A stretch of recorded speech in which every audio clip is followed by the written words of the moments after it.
Welcome, fifth graders. It's December. I have decorated myself in a little Santa's hat to go over double-digit multiplication with decimals. As you see here, it's basically the same thing, only the decimals get a little more complicated, but not much if you focus and kind of pay attention to how this works. So, in this problem, we have 3 2/10 times 7 4/10, just like in one digit. You're basically going to multiply by taking the decimals out. So 3 2/10 becomes 32/10. And just like in this problem here, we have the 1 decimal place here in the tenths, which is why we write tenths. And that's why I'm going to put a little 1 here.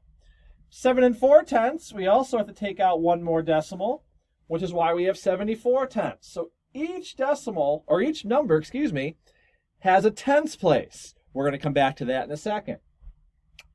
So now we just multiply 32 times 74. 32 times 4 is 128.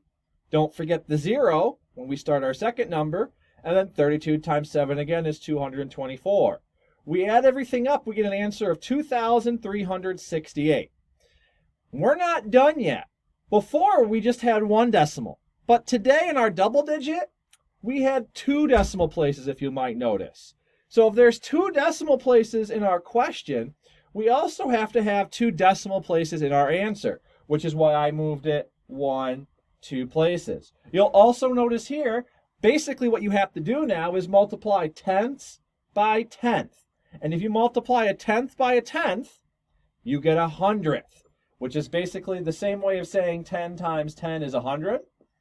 But because now we're multiplying by decimals, instead of 100, it's 100th. It's a tenths place because you're going backwards.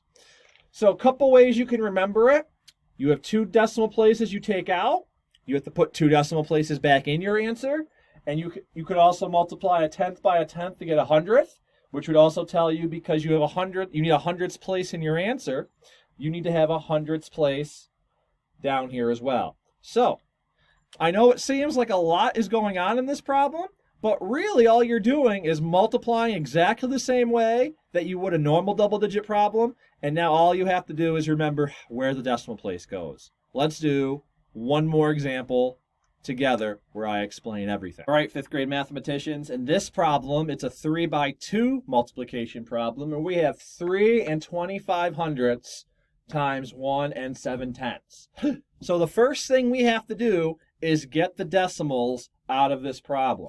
So if you move them to the right, we have 1, 2 decimal places there, which is why I have a 2 here. It's also 3 2500ths, so we have 32500ths, which is why we wrote the hundredths place there. 1 7/10, we have 1 decimal place there, which is why we are left with 17/10. Again, we don't worry about the decimals until the end of the problem. Now we just focus on 325 times 17, just like a normal multiplication question.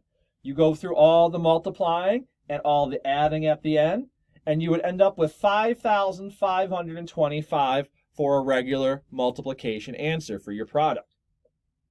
However, we have to remember the decimals. If you look here, we move the decimal 2 places and 1 place, which is a total of 3 places. 100 times a tenth also equals 1,000. So 3 places equals the thousandths place, which means you have to move the decimal back in 1, 2, 3 places from left to right. Remember, always go from left to right. And that would leave us with an answer of 5,525,000. It's very important the decimal goes in the right spot. This is a decimal unit. So if you get everything right with the multiplication, but your decimal's still in the wrong spot, it's technically incorrect. Think about if you went to a bank and you asked for $5,000, but they put the decimal in the wrong spot and they move the decimal here, which means you only get $5. You'd be very upset that that decimal is in the wrong spot. So do math teachers when your decimal's in the wrong spot. Only we're not paying you money, we're paying you with crisp high fives. Let's do a couple examples together so your teacher or your classmates can check you, and then we'll see if you're good to go for the lesson for today. So in this problem, friends, we have 4 3/10 times 7 6/10. Take a few minutes, pause the video, get your answers, and we'll see how many of you can get it correct when we return. All right, friends, hopefully you ended up with an answer of 32 and 6800ths. Let's check it out. We started with 4 3/10 times 7 6/10, which when we take out one decimal, we get 43/10 here, and another decimal here, that gets us 76/10. So hopefully that reminds you that you have 2 decimals that you're going to have to put back into your answer. When you go through all the multiplying of 43 times 76, here's where each line your answer should have been. You should have come up with 3,268. And then because a tenth by a tenth is 100th, that tells you you have 2 decimal places to put back in your answer. You can also see here, 1 decimal place, 2 decimal places. So then you go from the right, 1, 2, you put that decimal right in the middle, and we get 32 and 6800ths for our answer. We'll do a couple more just to make sure you're great at putting that decimal in before we let you go to some other problems in today's lesson. All right, 5th graders, in this problem we have 7600ths times 2 3/10. Take your whiteboards and markers or pencils and paper and see if you can solve this question. All right, friends, hopefully you ended up with 1 748,000ths. Let's walk you through it to see if you did make a mistake, where it was. So in the first problem, we have 7600ths, which means first thing I have to do is move my decimal 2 spots, which gets me 7600ths. I put a 2 there also just to help me if it makes it easier to remember I have 2 spots out of that one. 2 3/10, I move 1 spot there, which gets me 23/10. And again, 1, 2, that's where the 2 comes from. Move mine 1 spot, that's where the 1 comes from. I go through my 76 times 23, again, just doing my basic multiplication that we learned from in chapter 1. 228 for the first line, 1520 for the second line. We add it up. It should have come up with 1,748 if your multiplication was correct. This time we have to multiply a tenth by a hundredth. A hundredth times a tenth, you move it 1 more spot, that gets you 1,000th. It also tells you, 2 plus 1, that we need 3 decimal spots in our answer, and you can see here I have 1, 2, 3 loops, so 3 decimal spots. So again, I start from the right, I work 1, 2, 3, I put my decimal right there, and that's why I end up with 1 748,000ths. If you got the correct multiplication, but the decimal was in the wrong spot, continue to keep working on that for these next couple problems. If your multiplication is mistaking there, not a whole lot we can do at this point except tell you to make sure you're checking your work and taking your time and making sure your multiplication and addition is coming out correct. We have 2 more problems for this lesson, so let's check them out and see how we do. Well, mathematicians, we've gone from 2 by 2 to 3 by 2. Everything stays the same. You multiply, you take the decimals out the same way. The only question is, will you get it right? Take a couple minutes and let's find out together. Hopefully, 5th graders, you rose to the challenge and ended up getting 166 and 96/100ths for our answer. Let's take a second and figure it out and see where you made a mistake if you made one. Also, I'm hoping that you're not erasing your whiteboards or throwing away your paper after these questions, so that way you can check to make sure your work's correct or see where your mistake is if you have one.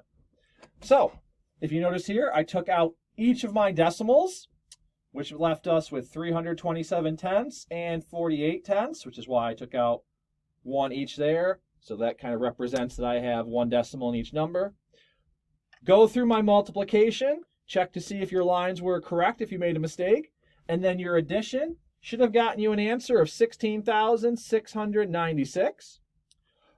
A tenth by a tenth is a hundredth, which means I should have 2 decimal places here. And that's when I move my 2 decimal places in like this.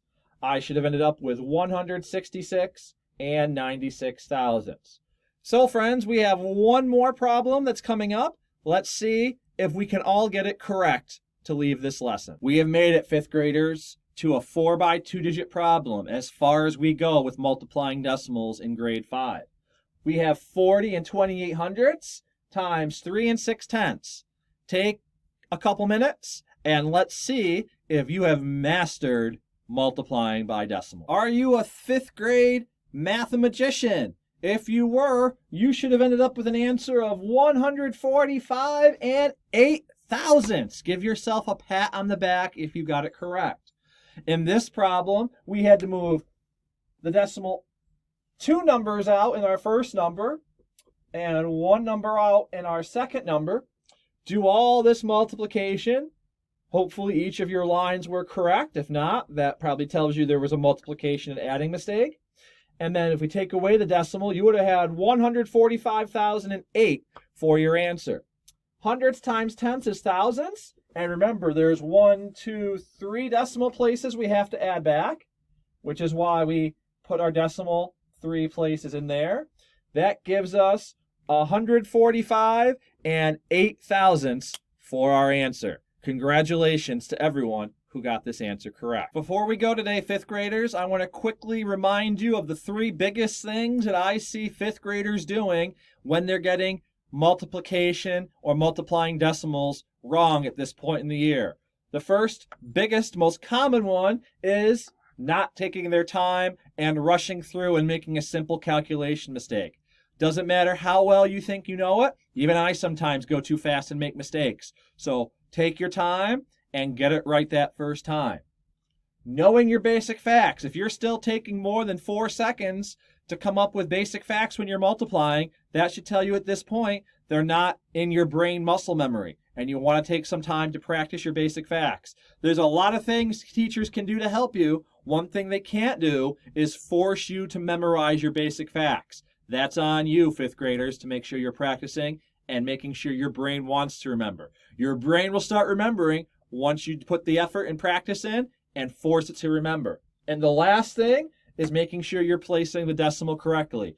I can't tell you how many times I've seen kids get all the multiplication correctly, put the decimal in the wrong spot, and think they've done everything wrong. That's one minor spot, friends. So that's really something that teachers can fix if you're having a problem. If you're getting all the multiplication correctly, placing the decimal is a super easy fix. So remember these 3 things when you're doing multiplying or multiplying by decimals, and you should eventually, some people might get there quicker than others, find strong success there.